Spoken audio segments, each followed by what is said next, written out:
We'll have to see which one it is.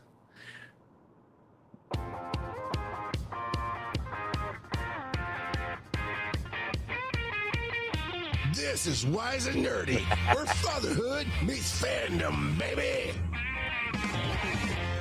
Hey, do you know what happens when two Toys R Us parents grow up and have jobs and have to do things on the fly?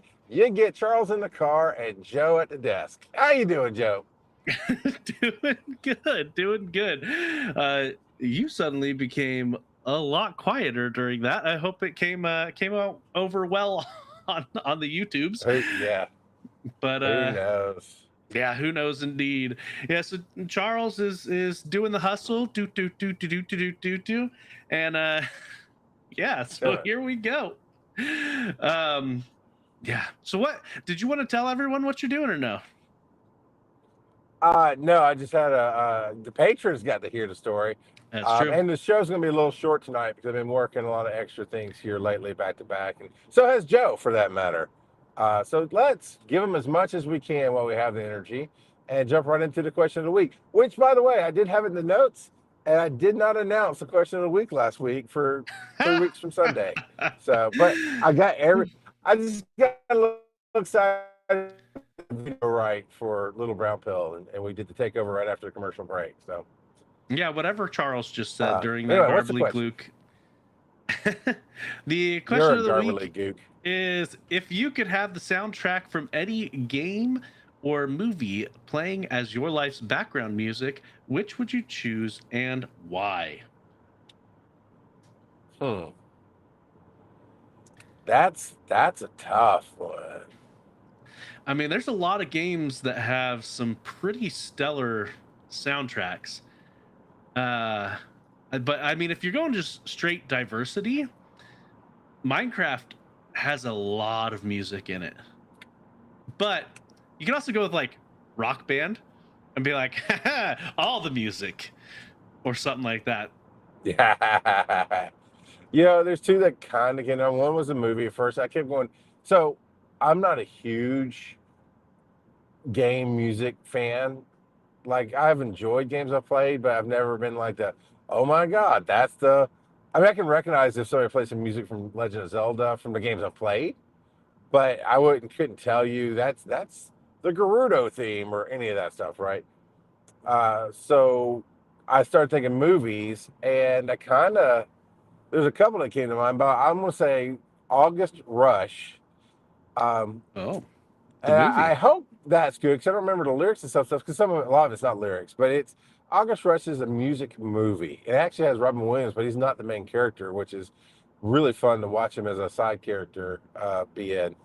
But it's a late '90s, early 2000s movie about a music prodigy and how two different musicians got together, kind of had a one night stand, she had the baby. I can't remember. I don't think the other guy knew, but basically at like 8 or 9, he's a music prodigy and he starts to seek out his father and bring his parents together. And it's a fun story. And the music really worked in that movie. I guess if I'm going to go game, it'd be Borderlands because they always pick some really great music to open the game with, like a recognizable. It's always the Borderlands. They do great music to open the game, like a recognizable commercial band song, and I've always liked those. And then the background music, it gets you hyped up. But yeah, I couldn't even tell you like, oh, this is the Firehawk Overture. I don't know. But it's always Borderlands. Okay. All right. Well, let's see what was called in. Real quick. By the way, Kelsey, thank you for showing up last week. That was awesome. But nobody called in any. I didn't get any bad jokes from Bob. I groans with Charles. I didn't get Jebby calling in and give me feedback. Nobody called me because you were gone. My bad. All right. Well, this one comes to us from the full run through, and it was only labeled as the full run through. I haven't sampled it, so I don't know if this is actually answering the question of the week or if it's bad dad joke or what. But here we go. Oh, maybe if I actually turned up the volume, we can actually hear it. So here we go again. March 26th, if you could have the soundtrack from any game or movie playing as your life's background music, what would you choose? I, without hesitation, and the only reason I'm saying this is because it's already true, would be any of the Tony Hawk Pro Skater, Tony Hawk Underground, Tony Hawk American Okay. Wasteland, Okay. any of the Tony Hawk skateboard video games would definitely be the soundtrack of my life. And as I said, it's because it already is. That game series changed my music tastes for the rest of my life from the young age of like 10, 12 years old. If it wasn't for that, I would be listening to bands, Real Big Fish, Goldfinger, the Ramones. None of those would have ever entered my life if it wasn't for those video games. Okay. I'd listen to those soundtracks probably daily, or at least a mix of songs that are from those games. So any of the Tony Hawk series are definitely the soundtrack of my life. Okay. Okay. Those are some. I haven't played those games in a long time, but I used to play Tony Hawk 1 and 2 a ton. A ton. Good stuff. Good stuff indeed. I played it some, but that actually, I think, spins off another question of the week for the future. What movie or game soundtrack changed your musical tastes? Like what he just said. All right, I will have to write that one down. What game soundtrack exposed itself to you and changed your life forever? Oh man. All right. Well, while I roll the dice, we do have some comments here in the chat. The full run through says, "Who's that masked man?" Because the way the light's hitting you, it's right across your eyes. The top of your head's dark, the bottom of your, the everything else is dark except right at your eyes. It's like, who is that Pokemon serial killer? And then my wife says that Jeb says Charles looks like a mummy. Way to go, Jeb. A wrapped up Goomba. Same thing. Now you're a mummy Goomba. How does that make you feel? It makes me feel like if I ever look up and see Jeb, I better move because he's going to stomp me on my head. Squeeze. All right, you want a 3 or a 4? 3. How do I? All right. And the how do I for tonight is, how do I encourage my kids to be independent without feeling neglected? Neglect them. It's okay. I'll give you my short answer, and I'm going to try to keep my stuff short because, again, it'll be a little bit of a shorter show tonight. I want to give everybody the content we can. What I did ultimately with all of my kids was first, you teach them, you hold their hand, you depend on what it is, you stay behind them, and you stay on it. And then at some point, I started saying, hey, you can come fuss at to me about your frustrations, but until you ask me for help, I'm not going to help. Or if I inherently want to help, I'll say, do you want my help or not? And then the third step after that is just encourage, like, look, you got this. I'm sure you'll figure it out. I say this a lot around my house. YouTube is your best friend. Go look it up on YouTube. Yep. Well, and I think the key word that you said during that and kind of sums up the best way that you can go about this is encouraging, because it shows that you're still present, but you're not there to solve every problem that they come across. And so if you're encouraging, or you're helping them find resources that can help them learn and grow, or even teaching them. So like the first time your kids do something, you teach them how to do it. I saw something that was, I thought, pretty clever. I doubt we will ever implement it, but I thought it was pretty clever. Is this family was having trouble with their kids not cleaning kind of how the parents wanted them to clean. Like, they may have been cleaning some, but not to the degree that the parents were expecting, which is common. Kids often ignore messes. and things like that. And it's not just kids; other people do too. But what the parents did is, one of the times after they had cleaned up different areas, they took pictures, and then they printed off the pictures into a 3-ring binder, and said, "Okay, go look at the reference picture. This is what that room should look like after you're done cleaning," or something like that. And so it shows them the goal that they're trying to achieve, Okay. and shows them what they need to do. So And I think, good. I just thought that was a clever idea. Like I said, we'll probably never do it at our house, but I thought it was a clever idea. No, I agree. And there's a million ways to do it, but I believe that you guys have tied rewards to good work. Yep.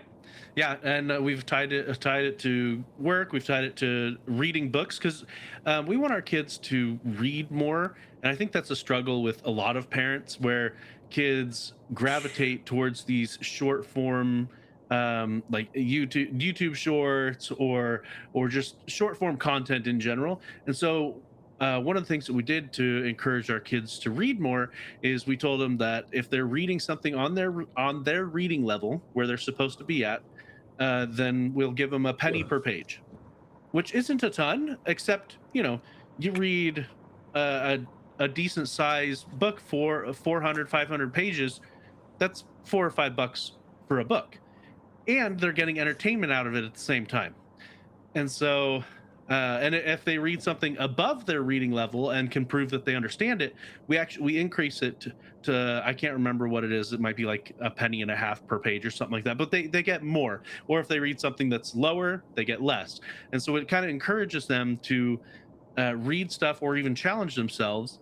And because of that, like my middle child especially has taken advantage of that. He's read the Percy Jackson series. He's working on the follow-up Percy Jackson series. He's read quite a few other books as well, and but the Percy Jackson is the most recent one that he's done, so that's why I'm focusing on that. But he's read a ton. My older child has read he read the first Halo book. I don't know if he's going to continue the series, and he's read this other series about cat warriors and whatnot. And so yeah, it's been great to encourage them, but also, like, they'll ask for suggestions, but we also expect them to decide on what they're going to read themselves and things like that. So yeah. So would you say that if they read above their level, that you might double, even triple that price? Depending on how high it is, and if they can show that they're actually understanding it, because we don't want them to read it and not understand it just to get money. We want them to actually comprehend it. So Bob, here's the challenge of the week. Go to your library and get War and Peace, which is a big Russian novel. It's huge. And I guarantee you'll make bank on that one.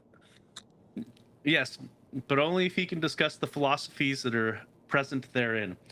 Joe, nobody understands those philosophies, man. Nobody. So, Bob, you can pretty much wing that one. So, your dad is. I've never read it. So, your dad has never read it. Clearly, he just needs to read some other more influential stuff.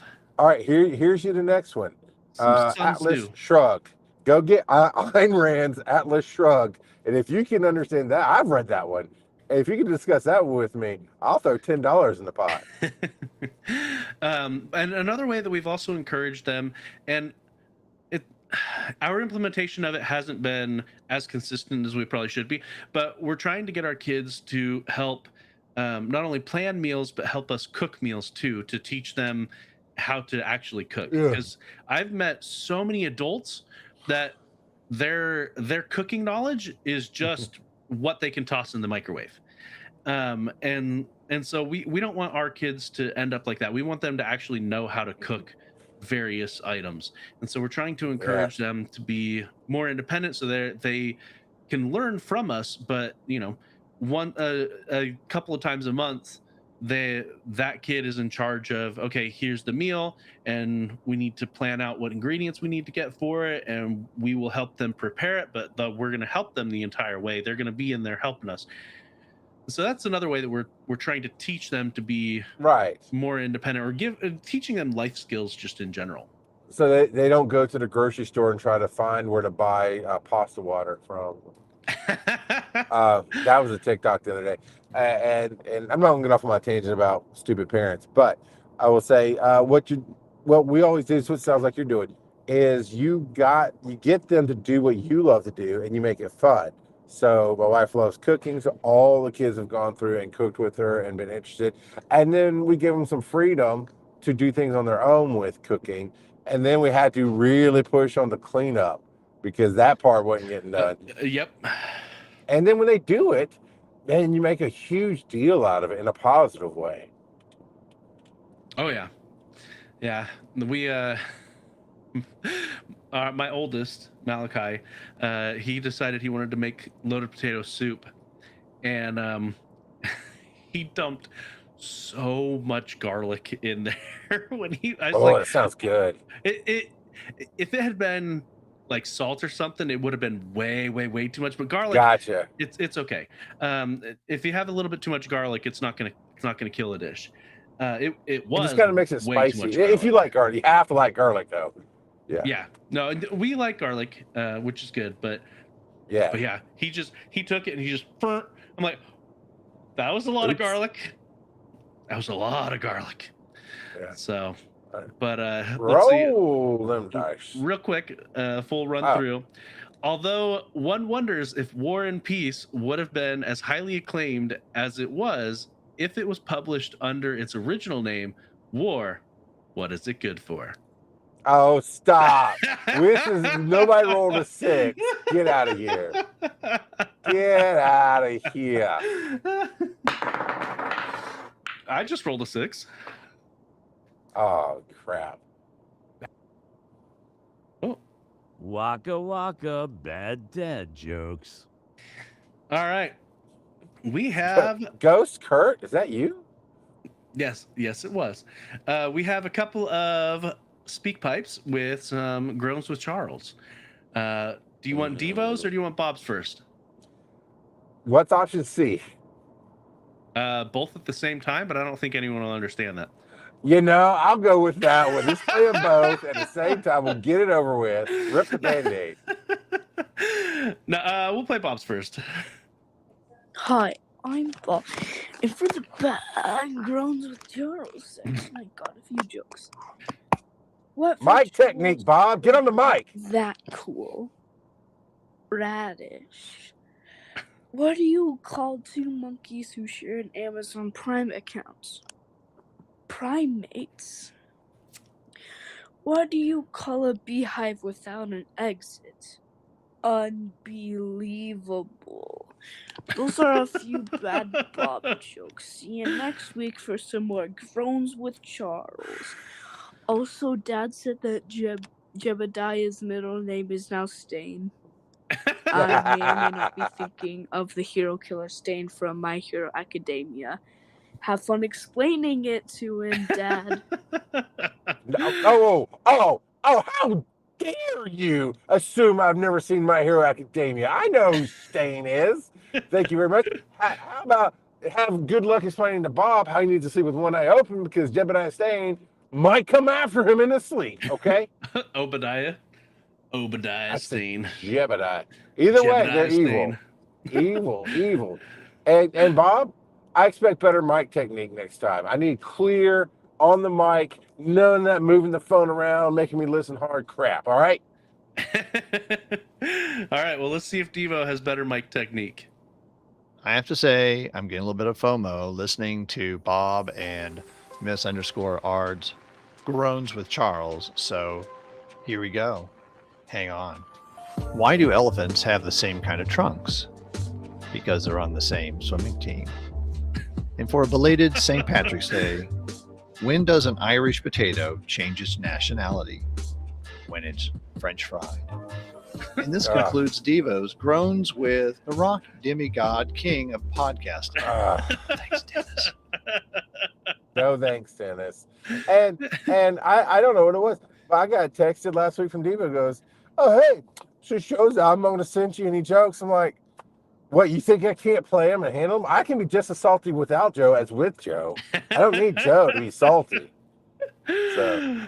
Oh, and the funny part is, Devo could have sent these to you while I was gone because he sent them to me while I was gone. He could have sent them to you. I know it's whatever. It's whatever. Whatever, ever. All right. That last one is as bad as I think maybe one of the first dad jokes. That's it. That was told to me from another kid. I probably was between 6 and 8 years old, but it was, you're American, right? Yeah. So when are you not American? I don't know. When you're peeing in the bathroom, and then I'm like, what? Then they explain it's in the bathroom. It's like, you should have said that in the setup. I was salty at 8. Don't worry about it. But I mean, when you're headed to the bathroom, you're Russian. Roll the dice. I don't understand why people laugh at that stuff at all. All right, 1 or 5. So do you want to go to commercial break, or you want to? All right, number 1. Yeah, you know what? Do the commercial break real quick. Okay. Do you even have music Time for the for a commercial break? Of course I do. Okay, cool. It might put everyone to sleep, but I've got it. Cool. Here we go. All right. Take a deep breath. Working too hard. And not getting paid enough. No, that's not how it works. You have to have a positive. You have to have a positive, Joe. Jeezy, crazy. Oh, sorry. I'm just not good at. I'm not as good as you at this. See, you breathe in the positive and you breathe out the negative, which I reverse half the time. Is that how it works? Charles is here, but he's in his car. Okay, all right. That's tell people where the Patreon us and play some music. You can head on over to wiseandnerdy.com/allowance, which will redirect you to our Patreon, and you can drop us some money. We like money. You can also head on over to wiseandnerdy.com/discord to hop into our Discord, where we have a lot of wonderful people in there, such as Devo, who newly discovered that one of our bots has some AI answers that if you add it and ask it a question, it will answer. And he was having some fun with that the other day. If you want to get your voice on the show, you can head on over to wisenerdy.com/calldad to leave us that 60-second speak pipe. Wonderful service there. And yeah, that's I mean, you can also send us an email. No one ever does that. But if you want to be one of the lovely few, wnnShow@gmail.com. It's a wonderful place to be. And yeah, let's go ahead and announce the question of the week for April 16th, which is, what is your favorite book to movie adaptation? That assumes that you've read books other than War and Peace, because I don't think they're going to make that into a movie. They'll make references. They did. It's called The Matrix. It was amazing. Oh, man. All right. Well, should we roll some dice? Yes. It's unanimous. Double 4s. All right. Parliament of Pawpaws. The Parliament of Pawpaws. Sorry, I said that completely wrong. Parliament of Pawpaws! There you go. Still not there. Oh, my bad. All right, and this one came from one of us. I don't actually remember who put it in there. I think it might have been you, though. But it is, am I the butt face? Comes to us from Redditor RealPoint6474. Says, am I the butt face for getting a woman fired over Veggie Tales? So, yeah. My wife and I, unfortunately, have I'm going to preemptively judge this one. No. While the original VeggieTales was okay, it can get repetitive, and the new VeggieTales, after they sold it, sucked. So no, you're not the butt face. Ironically, I sent you a rock cover of the VeggieTales song the other day. So I saw a message. I haven't checked my. I save them so I can really have time to watch it because you send me some good stuff. So I look forward to that. My wife and I unfortunately have our son in daycare. It's unavoidable. A few months ago, I picked him up, and when I asked him about his day, he told me about a show they watched with cartoon vegetables. When I dropped him off the next day, I asked the teacher if they watched VeggieTales. She said they didn't show the kids anything inappropriate. I asked, True. Did they watch VeggieTales? She refused to give me a straight answer. I said, I don't want him to watch VeggieTales. She said he wasn't going to be allowed to watch anything inappropriate. That day when I got home, I asked, did you watch VeggieTales? He did. I emailed the administration. They assured me, no VeggieTales. It is not an approved media to show the kids. It has never and will never be shown. The next week I asked... I'd never say never. The next week I asked, did you watch VeggieTales? Yep.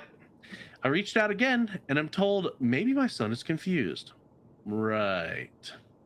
So I wait a week, ask my boss if I can leave early, walk past the receptionist. She told me to stop, but I didn't. Into the main room, and boom, there it is, VeggieTales. I took a picture. I was given a warning for barging in, which is fair. But the administration promised the VeggieTales thing would be solved. The teacher had to take all the tapes home, and she would not be able to bring in tapes ever again. Next week, did you watch VeggieTales? No, Dad. Great. Following week, did you watch VeggieTales? Yep. So I emailed again. At this point, I start getting other people involved. The Anti-VeggieTales Coalition. Even some of the Christian parents were annoyed. One woman watches it at home with her daughter and said she didn't want it watched at daycare because if her daughter has questions, she wants to be asked, not the teacher. Oh my God, parents are so... Go ahead. Great. Join the Anti-VeggieTales Coalition. The resolution No. I'm anti-parent, but I'm stuck in the middle, but carry on. Well, no. What? Go ahead. Go for it. It's I want them to ask me. You don't think they're going to come home and ask you a question? Work with the teacher. But also, I'll reserve my judgment. But when I hear that, well, they will have questions I want them to ask. Lady, they will ask anybody who's in front of them. And if you build a good relationship with their kid, they'll still come and ask you or talk to you about it and give you the opportunity. Because I can tell you, if you try to share everything else out in the rest of the world, you'll never get asked a question. Yeah, but at the same time, I also get it because when you're answering theological questions, a lot of times you want your kids to be able to come to you first. Then you tell them, hey, if you see something, say something. I don't know. It's not sex ed. It's VeggieTales. But there's so many different interpretations. Even if you're a Christian, there's so many different interpretations of the Bible that I get then it. You to should a certain be degree. proactive. I know you agree with me on this. That you should be proactively having conversations with your kids before you send them out of the house. Because I did. Because I'm anti-religion. I'm not anti-faith. I'm anti-religion. And the second we started sending our kids out of the house to any kind of pre-K, which was church-based, or church, or anything, VBS, I was having those conversations with them. It's like, hey, you might hear stuff that you don't understand or you have questions. Feel free to talk to them about it, but come home and ask us. We'll always be here to help you out and explain what we believe. Well, in my opinion, and this will get me judged, I'm sure, is if you're teaching your kids at home and they're hearing something for the first time from VeggieTales, yes, are you actually teaching them at home? You're right. I'm going to judge you, Joe. I'm going to judge you a good dad. Bam. I don't have a gavel, but pretend I have a gavel. Here. There you go. All right, so let's see. We got just a little bit left here. The resolution was that teacher got fired. Now there's backlash against me. People feel bad. They feel guilty. It's all my fault. I pressured them into making it a big deal. They're just animated vegetables. Even my wife said I pulled a me and went on the warpath.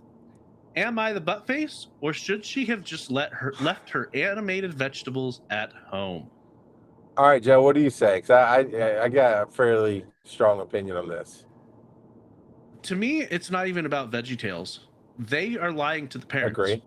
And they should be And fired. we're landing that on the same basis thing. alone. Yep. So Now, so I was team VeggieTales, man. When this started, I was being a little funny about it, about prejudging them, not the butt face. But I was team VeggieTales. But it does, okay, so when we're missing one key piece of information, but we can infer it, is that this is not a Christian or church-based daycare or school or whatever it is. Because the admin said it's not on approved media, it has never been shown. So it sounds like it might be a government funded or public funded or private that's non-religious funded, whatever it is. Yep. So okay, that alone was like, all right. Because I was thinking he was being a butt face. I'm like, I don't want to watch my kids watching. I don't want my kids watching SpongeBob. Guess what? When they're out of my house, they got to see episodes of SpongeBob. And I told them, well, I don't like it. I think it's stupid, and I think it'll rot your brain. It's 100% brain rot. And they got that. They watched some of it anyway. It did not kill me or them. So I was like, well, you can suck it up, Buttercup, because VeggieTales is actually really good and healthy. And there's nothing in what they teach so far that I saw, and I was there through the whole good era, the late 90s, early 2000s era of VeggieTales, and into the late 2000s even. And I can get behind it. But if it's not on your approved list, one, you're already violating the rules that you agreed to work by. Secondly, when a parent especially when they find out it's against the rules and they say, I don't want it, you worked for me. End of story.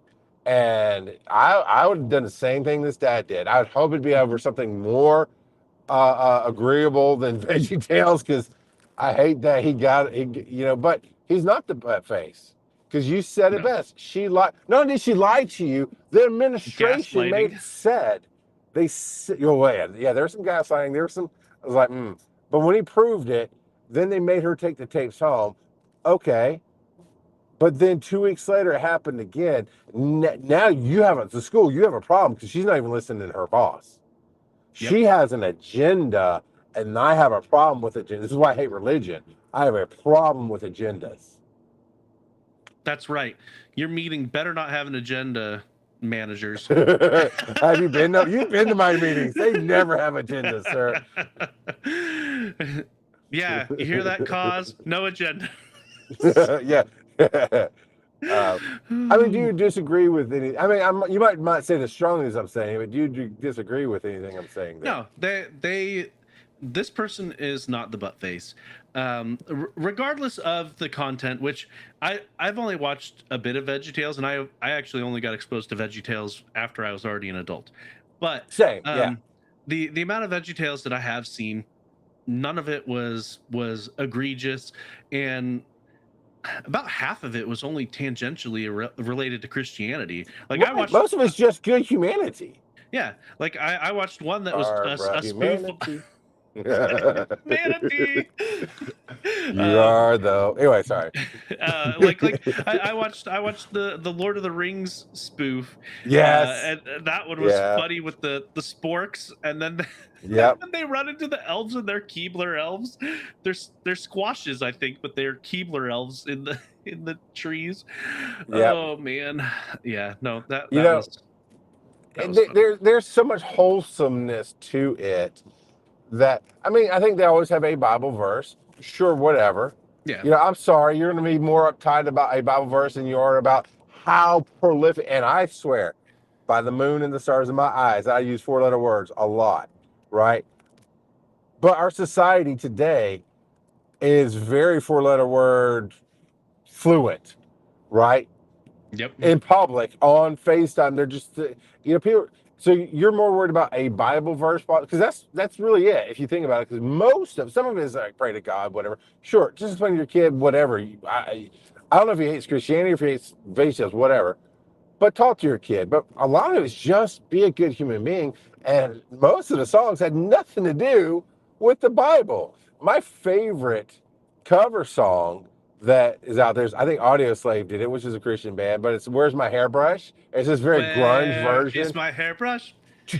I mean, they do so good. And then there's the my cheeseburger and Barbara Man. None of these things have anything to do with even good humanity. They're just fun.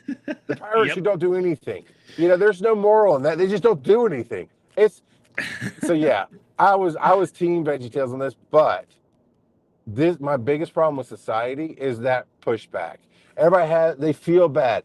Why do you feel bad? You have a teacher teaching something to our kids that's against the school policy.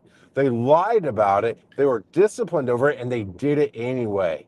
Why do you feel bad? Oh, it's just cartoon vegetables. Okay, what if those cartoons were weed? What if those cartoons were Rick and Morty?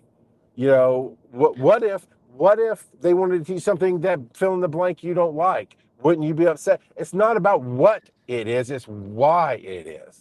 Well, and it's about allowing parents to make informed decisions. That's why there's been such a huge push for transparency in the curriculum in public schools in general, because it's not always about specific content, although oftentimes it is for the parents specifically, but it's the core of the issue is transparency and allowing the parents to make informed decisions for the welfare of their own children. My wife put here in the chat, if the teacher is not following the rules of the establishment, they shouldn't be there.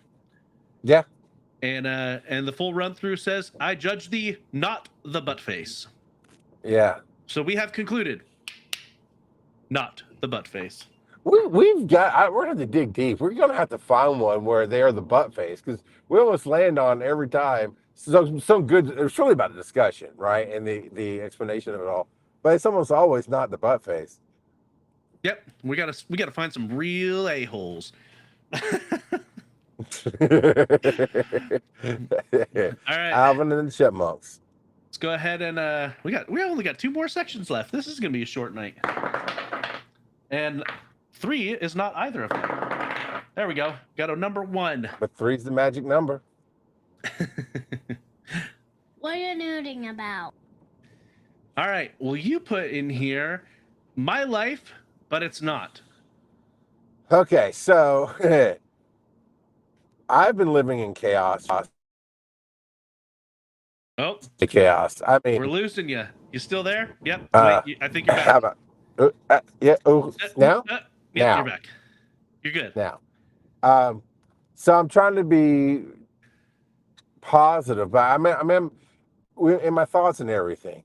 So I love the fact that money is showing up for me. You know, every time I get too close to a spot, like, well, if I get to this spot, I don't know what to do, and maybe I'll just have to give up everything and get a job. And something shows up, and then something else shows up, and it was to the point where I had to step out in faith a couple of weeks ago, because I was just getting really depressed being on the ambulance. It is not. And just to clarify, when you say you have to get a job, you're talking about like a normal soul-sucking 9 to 5, because you're always doing all kinds of different hustles. Yes. No, I'm hustling. Yes, thank you for the clarity. I am hustling, but yes, some version of, I think for me, most 9 to 5s or some version of that will be soul-sucking, but I will do what I have to feed the family. And I've been able to connect one hustle to the next, just not knowing what's next. I'm always out ahead in the fog. You're going, I'll find something. And every time I get to a point, something else pops up. And a few weeks ago, I got on an ambulance. I'm consulting with a company, and I agreed to help them build a critical care paramedic truck, because I have a lot of experience in that from an admin side and from a paramedic side. And that started in December. And we went through January and we got into February, and that's where I started just tired and feeling crappy and just depressed, and because it was just no end in sight. And so I had to go, look, we need to start a plan to transition me off of being I don't want to be the one relied on this truck. I'm not saying I want to get off all trucks. I still want to do the long distance. I'll still fill in from time to time. But we need to make progress to hire somebody to replace me, because I cannot be the one to be dependent on here. And every other time that I do something and something pops up, and I'm teaching the medic something else that we hadn't come across yet. So I'm still needed, and I get that. But it's making my bills. Like I work 2 days a week, and working my Sunday gig, I was paying my bills on those 3 days and then be able to hustle the other 4 days and take some time off. Theoretically, I don't take time off, but my therapist said I should. So I just said that and I go, I have no idea how I'm going to replace that money. And then my Sunday gig went away, at least temporarily. It's in transition right now. And so that was another $600 a month I needed to make up. And I didn't know how I was going to do that.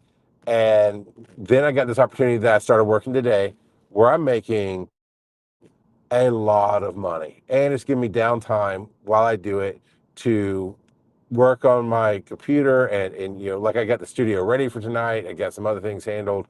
You know, got some editing done, those kind of things. Is that And those long I'm medical Ubers?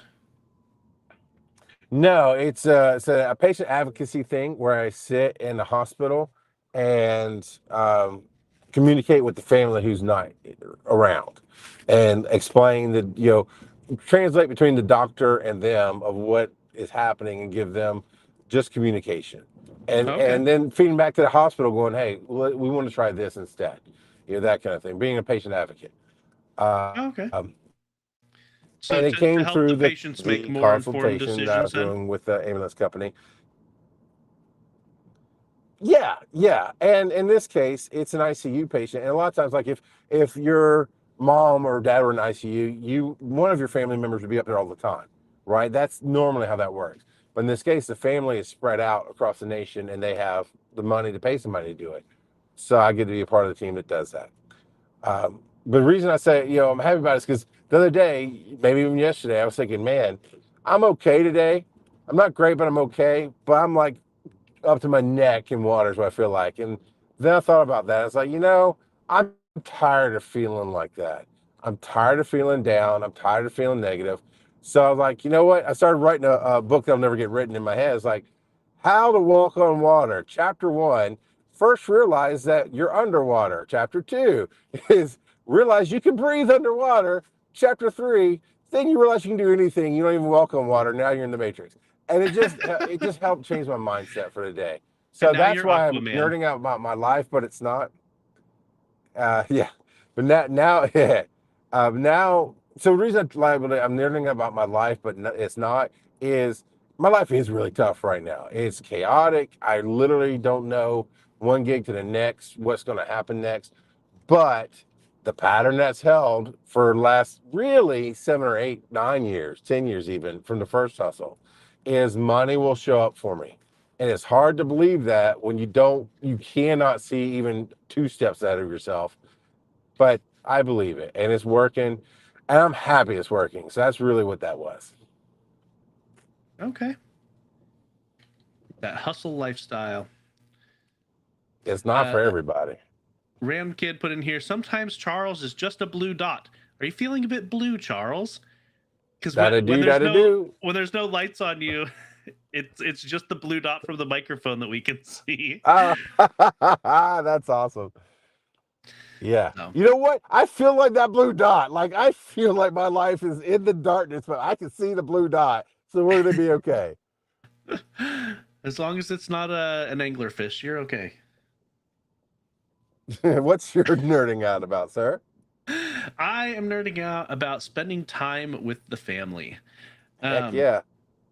So recently, me and the older boys, we binged through Solo Leveling. That was a lot of fun. I did, however, skip about a minute and a half or 2 minutes of the second episode. So for those who have not watched Solo Leveling, the end of the second episode has a very brutal scene, and I felt like that would be a bit too much for my boys. So I did skip just that couple of minutes, and I explained to them verbally what happened, the main talking points of what went down during that. And they did see like some stills here and there when there's flashbacks, but they didn't experience the entire grotesquity that there was. There was an egregious amount of blood and violence in those couple of minutes. And, I believe there was a high level of honor and sacrifice in those episodes. But I get you, man. My dad did that for me for like stuff like Predator and whatnot. you know. Okay. So I got you. You know, you've been doing this kick of putting different music to different various things, and it made me think of I've seen a couple of different cuts of people taking the Predator and introducing to each characters as if it's an 80s sitcom with I've seen music. that one. Oh man. But yeah, so spending time watching that, sharing anime. Like my boys have been binging a bunch of different anime lately. But outside of that, this past weekend, part of the reason why I was gone was because I went camping with the church group. And so me and the older two boys, we spent a couple of nights out camping. And part of that is I bring the big external battery. I showed it on air a few weeks back or a month back, but I've got that big Anchor power bank, and I bring that to power my CPAP. But this is the first time where I've gone and brought that, and it's been a 2-day thing. And so when we bought it, we actually bought an adapter that is a solar array that can help charge it up. And so it was my first time using the solar array, and it actually did pretty good. The full run through asks if we watched Veggie Tales at the church camp. Nope, sure didn't. I did tune into the live stream for a little bit though. Yeah, I was about to say no, but he did show up on the live stream a little bit. Oh, dude. So a little side note. Sorry, according you with that, you showed up. You know, we were playing this little game of Who's Joe, and Josh just leaned into that bit so much that even after the Patreon, we had shut off the recording because we wanted to talk some personal stuff. He was still doing the bit when I said your name, like who? And then he goes, "Wait, we're not even recording. Why am I still doing the bit?" Yeah. So he did tune in. But man, was it so you had an adapter? So did it work? And it last the battery, the charger, whatever lasted. Yeah. So after that first night, the battery, the power station was down to 48%. So it might have scooted by, but I plugged it in and got it to the. I set it up at the optimal angle at the time because there's a little sensor that shows you the optimal angle for charging. But then we left the campground and did a hike. And so, but I left it there. And ideally, I would assume you would want to adjust it as the sun moves through the air. But I left it there for a few hours. And when we got back we took this hike up to a waterfall. The kids got in the water that was freezing and had a lot of fun with that. And when we got back, it was at 75%. And so it worked pretty good. So it only took a few hours to get to 75% off of solar power. That's pretty nice. And I found out that the solar array, it has other outputs than just the cord for charging the power bank that I bought it with. It also has a USB-A and a USB-C port. So if I wanted to, I could just charge a phone or some other device off of it as well. So yeah, nice. So that was a lot of fun. But yeah, so I had tuned into the show, but I had to leave when the Dutch oven cobbler was ready. You know, cobbler took priority. I'm sorry, it was good. So I think I know what you mean, but every time I hear Dutch oven, I'm like, why did you put cobbler in a sleeping bag and fart on it? A Dutch oven is a cast iron pot that's meant for putting charcoal and stuff around it and cooking that way. And so the cobbler, you put all the cobbler stuff in the Dutch oven, and then you put charcoal underneath and on top of it, and you let it cook for 25-30 minutes until the cobbler's ready. And young husbands, when you're first married, you get all cute with your wife and you pull the blanket up over her head and then you fart on her and you hold the blanket down. That's also a Dutch oven. Thank you very much.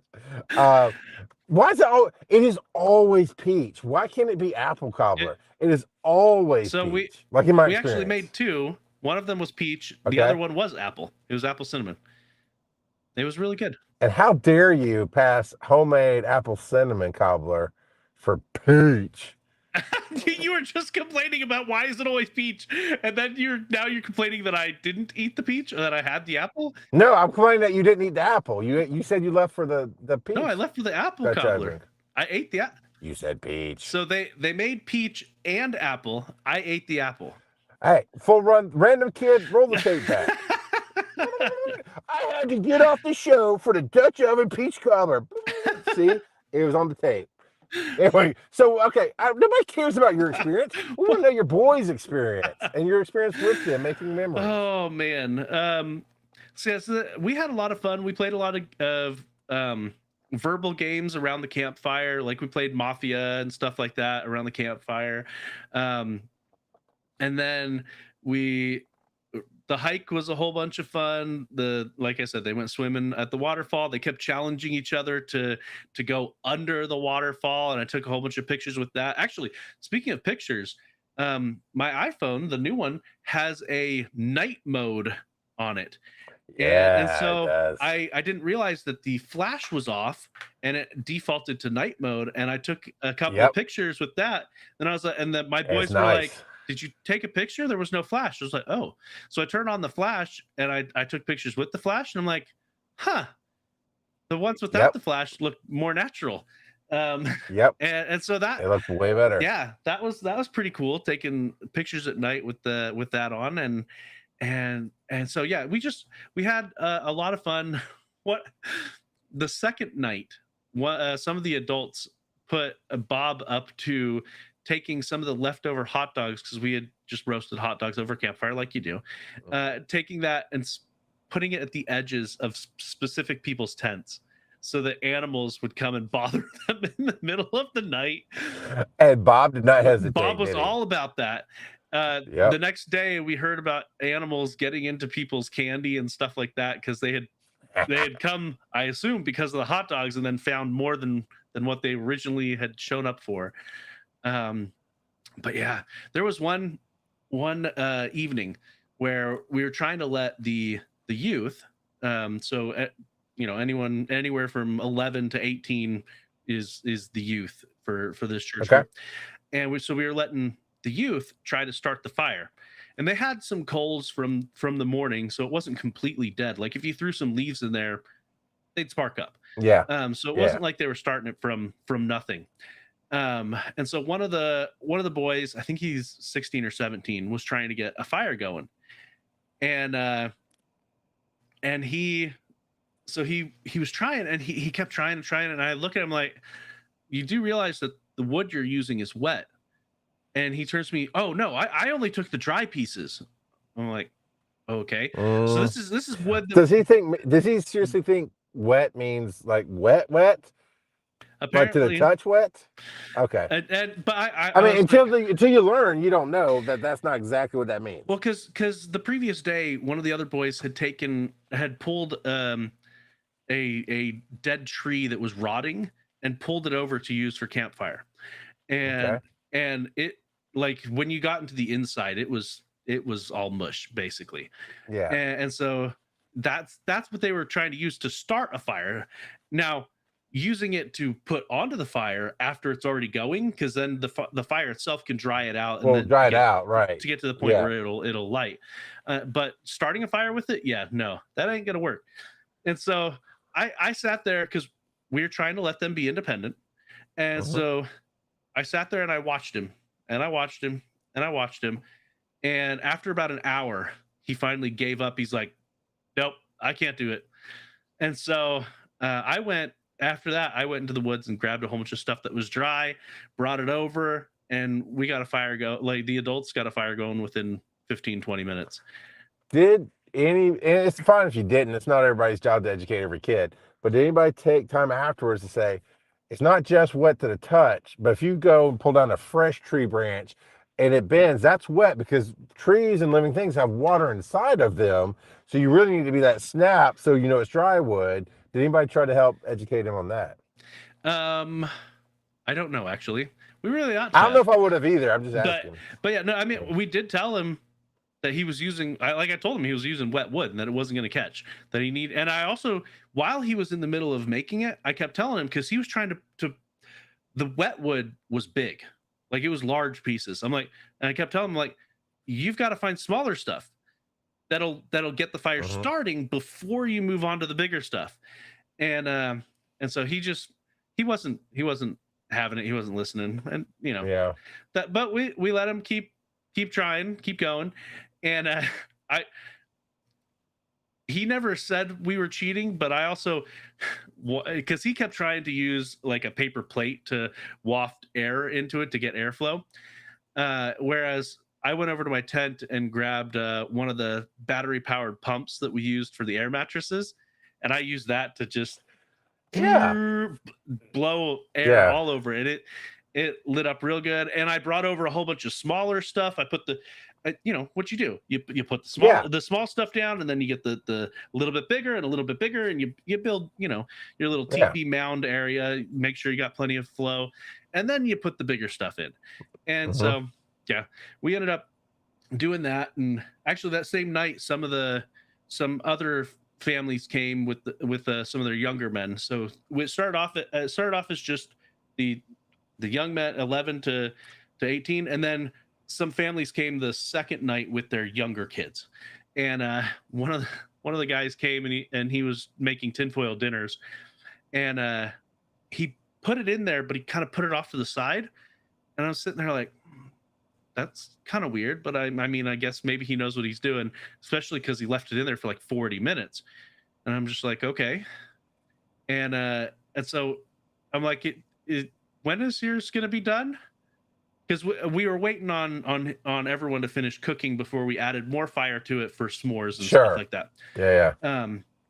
And so he pulls it out after 40 minutes of being there. It's raw. He's like, it's still raw. And we're like, have you cooked tinfoil dinners before? He's like, no, this is my first time. Like, oh.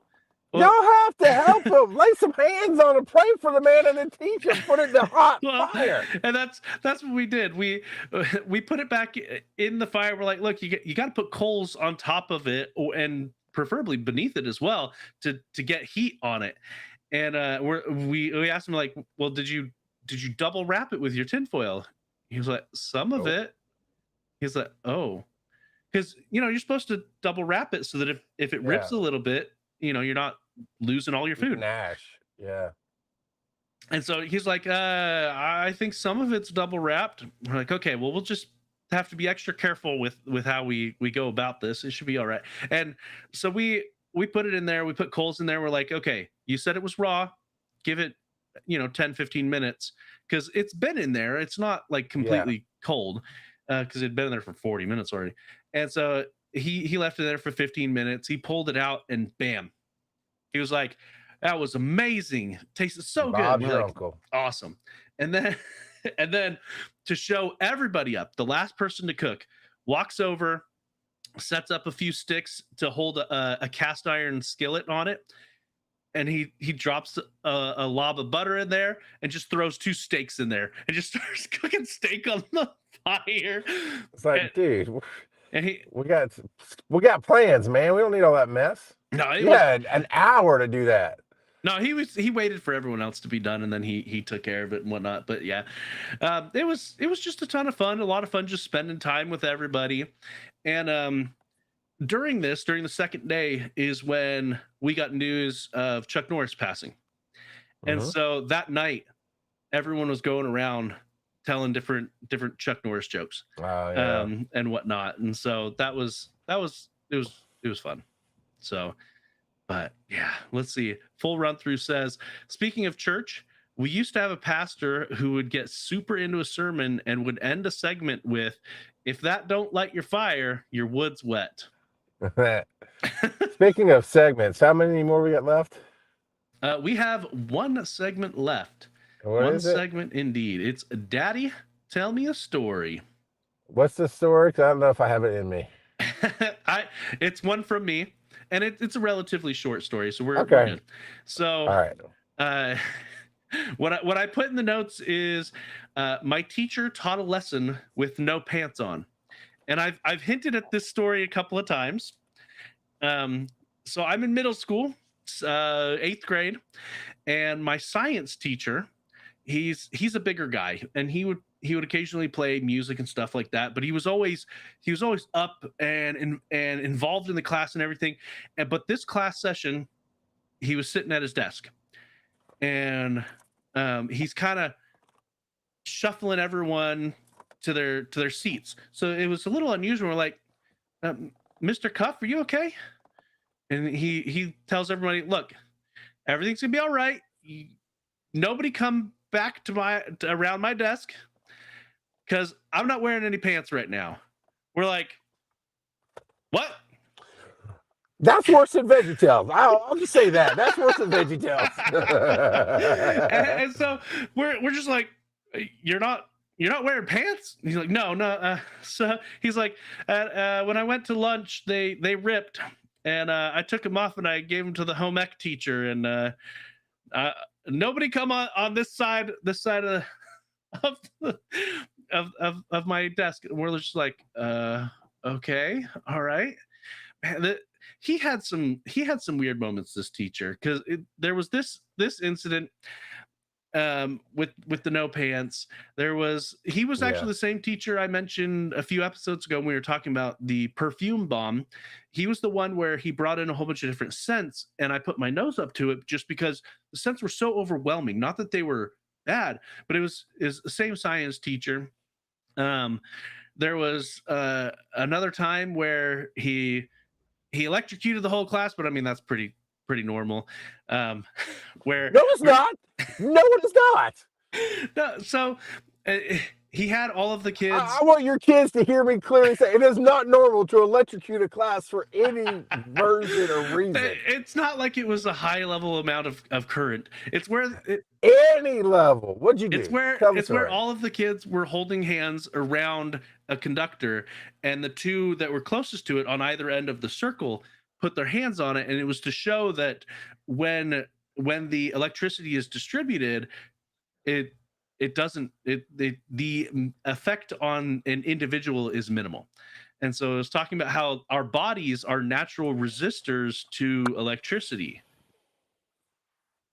which is where the problem comes in. That's why people burn when they get electrocuted, because the resistance is what causes heat. So Joe, I'm gonna say this: if I were your dad, I would have had a real strong talk with that teacher multiple times and maybe got him veggie-tailed right out of that school, because sir, that is not normal. Electrocuting the ripped pants and mocking you, getting angry at you because of the sense.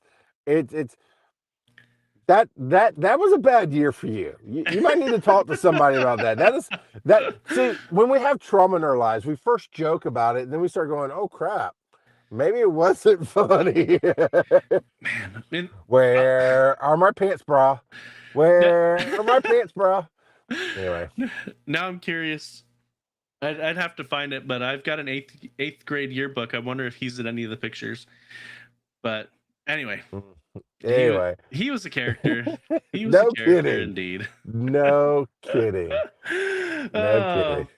But. So anyway, if you go to school and your teacher isn't wearing pants, you might be entitled to compensation.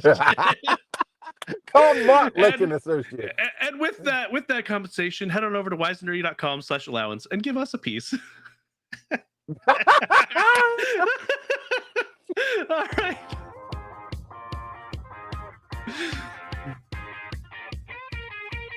Follow these nerdy dads on social media. Charles at Rock God of Podcasting. Joe at Joseph_Ard. Check out the website, wiseandnerdy.com. And as always, they may not be your father, they'll always be your daddy. Shut up, Mike. Preach it, Mike.